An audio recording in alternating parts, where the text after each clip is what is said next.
NBC News exclusive. President Bush on Meet the Press defends the war and says he'll talk to the commission investigating intelligence. Decision 2004. Voters head to the polls. Deadly judgment. The sorrow and the distracted. The boom in the number of video screens on the road.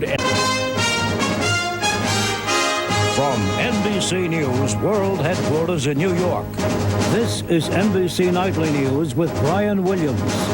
Good evening. Voters in Michigan and Washington State have gone to the polls today to choose a Democrat. The reason why we gave it time is because we didn't want it to be hurried. This is a strategic look, kind of a big picture look about the intelligence gathering capacities of the United States of America. This commission? In your mind, is it worth? Told Tim Russert the job of CIA Director George Tenet. President Bush tomorrow on Meet the Press here on NBC.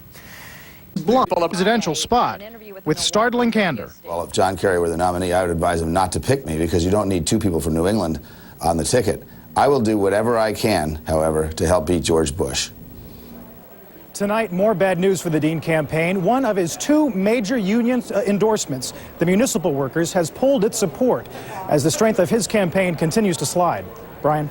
NBC's Carl Quintanilla in Richmond, Virginia for us tonight. Thanks. A new Newsweek poll shows more trouble for rating and its lowest point since taking office. With John Kerry, the president is see in those numbers. Well, first of all, obviously, they're just not very good news for the... It's 7 Eastern time tonight on MSN. Joseph Smith faced formal charges today for the kidnapping and captured angel.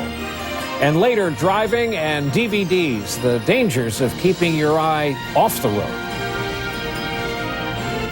NBC News in depth tonight as investigators in Washington continue their search into how deadly ricin ended up in the Senate office of Majority Leader Bill Frist. The FBI has turned its attention to 2 other recent ricin attacks, which were accompanied by letters from someone called Fallen Angel. In depth tonight, here is NBC's Jeannie Ohm.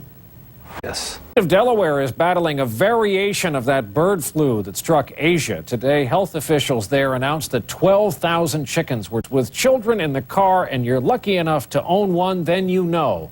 Those in-car DVD players rank right up there with air conditioning as a welcome addition to the traveling family caravan. But not all the news is good. They can also be a huge distraction. Their SUV equipped with a video system to entertain the kids with movies or games. It works with our children. You know, they all try and kill each other if they're not entertained. 3 headset screens and a monitor in the dashboard. When there's a movie that they're watching and it's a movie that I really enjoy, I'm tempted to want to turn it on while driving. He doesn't.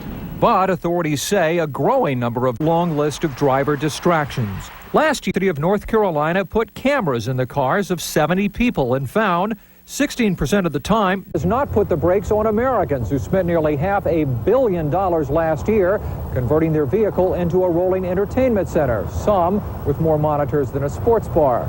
Dad, James cheated! The Rogue family is planning to install a 5th screen in their SUV.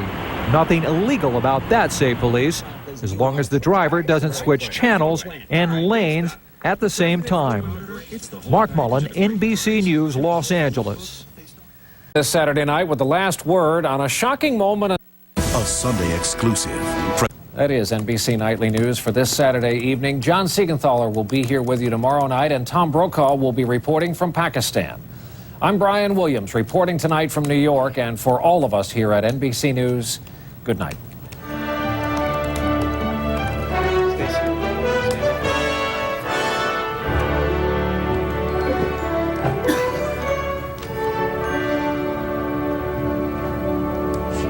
You're welcome. NBC News, America's news leader. List right here, right here.